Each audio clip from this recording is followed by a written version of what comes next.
Siapa yang mau memperkenalkan teman-teman yang ada di atas panggung ini? Baik, alhamdulillah. Jadi Adam ini ada singkatan. Adam, A-nya itu adalah Anandito Dwis. Anandito Dwis. Nah, kemudian D-nya Dodi Hidayatullah. Kemudian A-nya lagi Ata atau Nata. Satu lagi M-nya adalah Mbayang. Tapi katanya kalian lebih suka atau biasa menyanyikan lagu-lagu yang bertema kebaikan, bahkan dianggap religi gitu ya? Iya, Ya. begitu. Itu dengan kesadaran memilih itu atau karena kondisi dan situasinya mengharuskan atau mendorong kalian untuk bernyanyi seperti itu? Dengan kesadaran sih, karena Dengan memang kesadaran. Adam sendiri kita berkomitmen. Kita memang sebenarnya sebelum adanya Adam kita memang udah berkarir sebagai solois semua. Oke. Nah, kita menyatukan visi kita untuk menebarkan kebaikan. Karena kalau semua plafon diisi konten-konten negatif, nggak ada konten positif, nanti yang ada negatif semua. Jadi kami berusaha berjuang, walaupun mungkin nggak banyak yang lihat, minimal ada kebaikan di situ yang bisa teman-teman tiru, insya Allah. Tadi cerita bagaimana kalian memang bersepakat punya misi yang sama, kemudian bergabung untuk menyampaikan kebaikan melalui musik, ya, melalui lagu-lagu, dan ini bisa dinyanyikan bahkan oleh anak kecil karena pesannya selalu tentang sesuatu yang positif. Nah, kalau boleh tahu lagu-lagu apa biasanya yang kalian nyanyikan dan pesan-pesan apa yang disampaikan melalui lagu? Kita memang pas ketika awal mula berdiri kita sudah mengeluarkan ada 2 cover. Yang pertama Ya Rasulullah, kecintaan kita kepada Rasul, Nabi kita. Dan yang kedua adalah salah satu di antara istri Nabi yaitu Aisyah yang kemarin sempat viral juga. Oh, oke. Nah, alhamdulillah.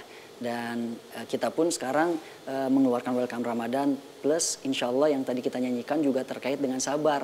Ngasih semangat buat semua orang terutama di dalam kondisi COVID saat ini supaya tetap sabar, tetap menahan agar insya Allah nanti setelah berlalu kita akan mendapatkan yang terbaik lagi. Pesan apa lagi yang biasa disampaikan melalui lagu itu? Selain itu spirit ya, terus semangat. Karena kami sadari anak-anak muda juga punya spirit semangat untuk menjadi orang yang sukses, menjadi orang yang berarti, tatu di lingkungan keluarganya ataupun di lingkungan sosial. Nah, lagu-lagu yang memberikan spirit seperti itu juga kami usahakan untuk kami ciptakan, kami buatkan. Mudah-mudahan dengan asbab lagu itu teman-teman tambah semangat lagi untuk mengejar impian-impiannya. Karena kebetulan dari Adam sendiri kami berangkat dari benar-benar nol ya. Ada background dulunya, ada yang pengamen, saya pengamen jalanan. Terus ada Kang Dodi juga, pernah juga berkecimpung di dunia permusikan, kafe, jalanan, dan lain sebagainya. Terus ada teman yang dari rantauan juga gitu. Jadi kami pengen teman-teman semuanya punya harapan, punya semangat. Karena pada dasarnya kita semua punya hak yang sama untuk menjadi orang-orang yang sukses. Takjub juga Masya Allah. melihat anak-anak muda dalam usianya itu sudah punya misi dalam hidup ya, yakni ingin menyampaikan kebaikan. Nah, ini kan tidak mudah ya. Kita tahu persis bahwa orang yang lebih dewasa pun sering terjerumus. Betul. Nah, bagaimana itu menyeimbangkan kehidupan antara pesan yang disampaikan dengan perilaku sehari-hari? Ya. Justru itu ya, kalau menurut kami ketika kami menyampaikan kebaikan, maka itu menjadi perisai, menjadi pagar, pengingat bagi kita. Karena kalau dalam agama kami itu lima taqulu nama la taf'alun, nggak boleh kita membicarakan kebaikan lalu kita tidak melakukan kebaikan itu. Cerita sedikit, apa kegiatan sosial yang kalian lakukan untuk membantu orang-orang lain? Kami dari masing-masing memiliki niat yang baik sehingga tanpa kami perintah pun melalui grup ternyata masing-masing sudah punya kegiatan masing-masing dengan kebaikan. Contoh Nata kemarin viral juga dia belanja ke salah satu supermarket, borong hingga akhirnya dibagi-bagiin ke orang-orang yang kemudian di jalanan. Karena dalam kondisi Covid kayak gini kan ekonomi udah mulai menurun. Sama begitu juga saya, Ray juga sama, Anandito juga begitu. Lalu kemudian hingga akhirnya kami itu berusaha untuk khairun nas anfa'uhum linnas ya. Berusaha untuk memberikan manfaat bagi manusia yang lainnya.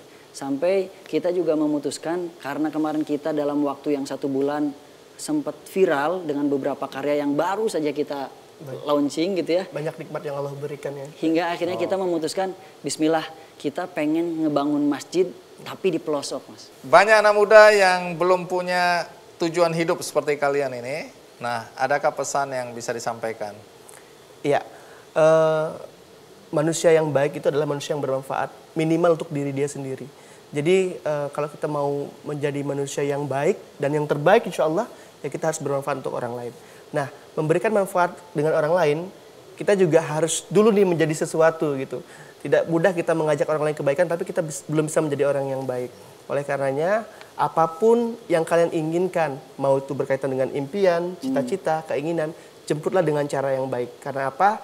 Ketika kita jemput dengan cara yang baik, insya Allah apa yang kita impikan, apa yang kita inginkan, bisa kita wujudkan. Boleh cerita nggak proses lahirnya lagu yang tadi dinyanyikan, yaitu lagu Di Rumah Saja. Bagaimana prosesnya sampai lahir lagu ini? Jadi waktu terjadi kasus corona di Indonesia, saya tuh mau bikin lagu corona. Banyak teman juga yang lain, saya bilang udah banyak, tapi kenapa ada getaran bikin. Akhirnya saya bikin lagu corona. Dan itu baru selesai udah datang lagi himbauan. Di rumah saja penting.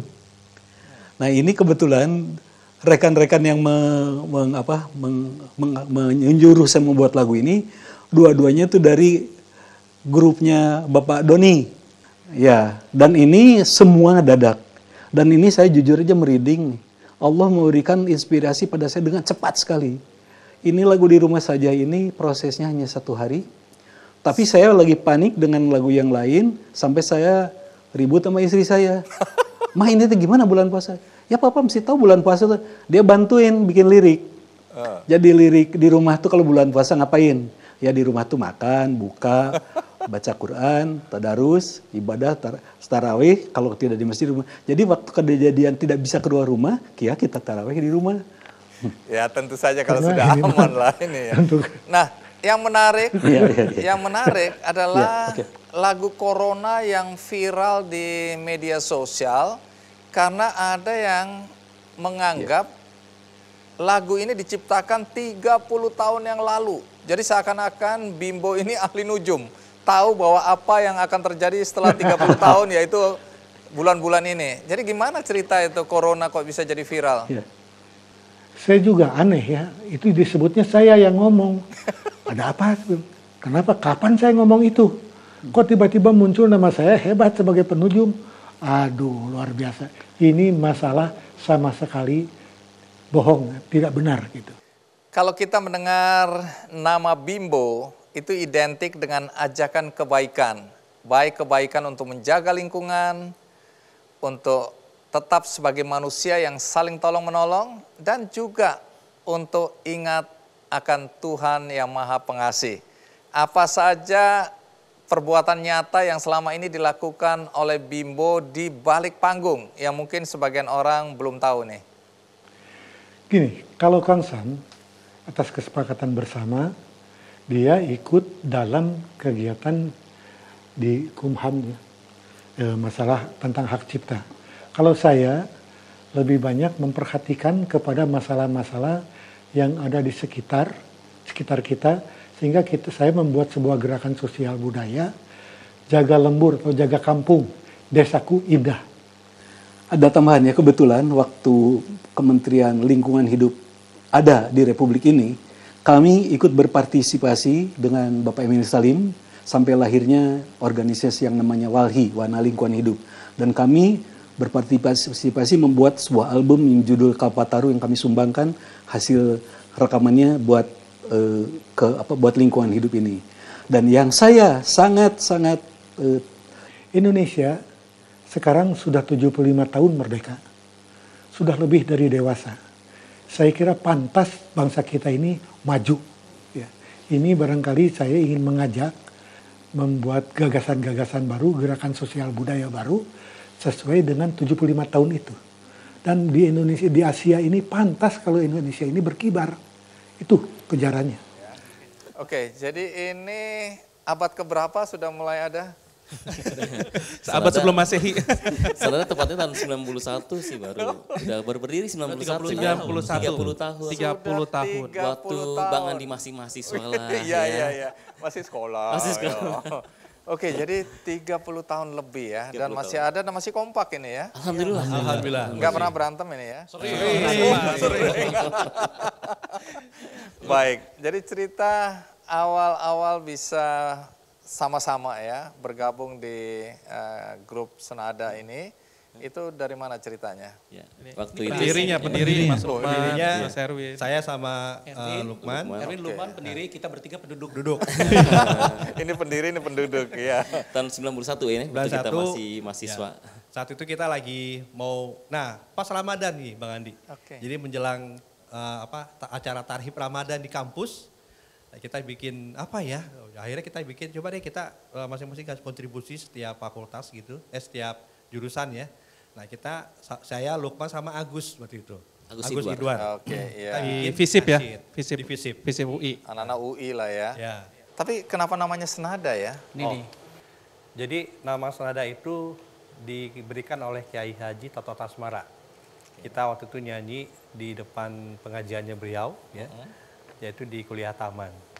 Nah, beliau memperkenalkan kita, waktu itu saya, Lukman sama Agus. Bertiga waktu itu. Belum berlima lagi. Tampilkan, wah bingung manggilnya kan, akhirnya kata Kiai Haji, udah saya kasih nama Senada.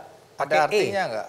Oh, ada, senada senandung, nasyid, dan dakwah waktu itu dikasih nama itu. Jadi senada. Pulang itu kita pakai nama senada ini, kemudian di teman-teman kampus ada ngusulin, jangan senada dong, senada. Gitu. E-nya dihilangin. Oh, E-nya hilang jadi. Kenapa? Biar lebih komersil katanya. Wih. Disitulah kita mulai menggunakan nama senada. Neo Selawat ini lagu tentang apa? Sebetulnya sholawatan itu klasik ya, lagu-lagu sholawat itu dari zaman dahulu sudah ada ya, artinya mendoakan Rasulullah karena semua sebagai umat Islam itu diharuskan kita untuk bersolawat kepada Nabi. Tapi banyak yang tidak tahu juga ya, apa itu sholawat, orang-orang Islam aja banyak yang tidak tahu. Jadi dan artinya gimana nggak tahu juga, akhirnya kita bikin campaign aja, sholawat plus artinya dengan berbagai bahasa daerah-daerah. Itu sebabnya dikasih Neo tadi. Neo salawat, jadi baru kan. Neo salawat. Oh, oke. Ini berapa bahasa tadi ya? Sebetulnya maunya sih 35 provinsi, Pak. Cuman sampai subuh nanti.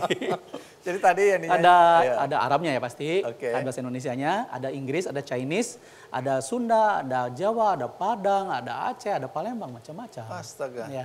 Nah, Bahwa ya. musik kita akan begini dan kita memilih nasyid. Nah itu bagaimana ceritanya? Ya, jadi sejak awal kita bikin senada ini memang punya komitmen. Kita pengen berdakwah. Coba caranya gimana ya? Yang jangan seperti yang udah-udah gitu. Kita cari di unique way gitu. Caranya gimana? Akhirnya kita pilih nasyid. Sementara orang bernyanyi nasyid dengan gaya yang serius ya. gitu ya, nasyid kan gitu ya. Kita bawa dengan cara yang pop gitu. Makanya kita menganggap jalur musik kita adalah pop, humanis, religius. Biasanya pesan-pesan apa yang disampaikan itu? Banyak dari ayat-ayat suci yang diterjemahkan saja itu udah beberapa kita ada Al-Fatihah kita terjemahkan menjadi lagu, surat Asyam juga Demi Matahari kita malah jadi bahan trainer, bahan materi training yang pesertanya ratusan ribu. Yeah. Lagu apa itu tadi? Demi matahari dan sinarnya di pagi hari itu dari surat Asyam.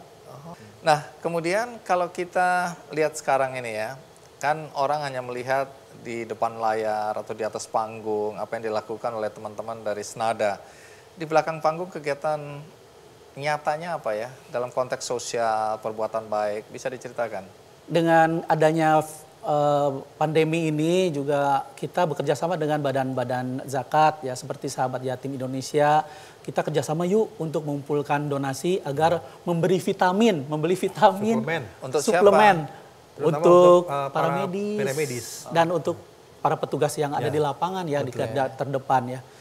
Tolong pesan kepada siapapun yang menonton acara ini yang mungkin belum sadar tentang bahaya ya.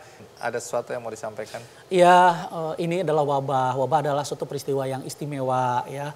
Jangan kita memaksakan diri gitu. Beribadahlah sesuai anjuran pemerintah dan para ulama yang sudah ditunjuk ya. Jangan dirasa-rasa dalam beragama. Juga jangan dirasa-rasa, aduh bagaimana kita ini kehidupan seperti begini. Ya terimalah dengan sabar dan tawakal.